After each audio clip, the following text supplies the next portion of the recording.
Here in the Valley, our top story, a fire at a golf cart business in Mesa. Thanks for joining us. I'm Nohelani Graff. Crews rushing to D&T golf cars on McKillop's near Record, where they are still on scene. And so is ABC 15's Nick Vinzant. Nick, what are you learning out there?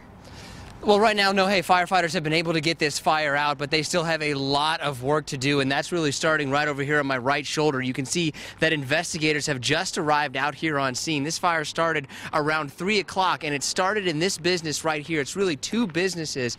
Look here. This is where investigators really think the fire may have started in this area, and you can see that it just swept right through this portion of the business. Now, the front half of this sells golf carts. If you look kind of towards the back of this business, as we go back here, you can see that there's a lot of equipment, a lot of stuff, and firefighters say that really just helped to fuel this fire. It got so bad at one time, they had to go defensive. Now, the owner actually found out about this because one of his employees was just driving past. They called him. He came down here. We just talked to him. He said he's been here for 50 years. Doesn't know what's he's going to do next. It's devastating. This is our 49th year in business, and maybe the last. I don't know.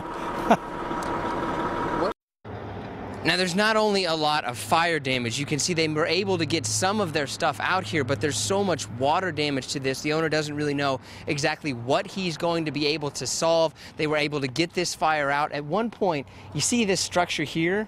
See how there's no roof to it? Well, there was some power lines that were on top of it. Those got knocked down by the fire. It knocked out power to the surrounding apartments. They've been able to get that back on, but they are still investigating exactly what caused this fire. No? Can only imagine what those flames looked like when they were at their biggest, because like you said, so much fuel. It's easy to see, and the damage that they did. This is going to be a tough one for them to restart from. Thanks so much, Nick.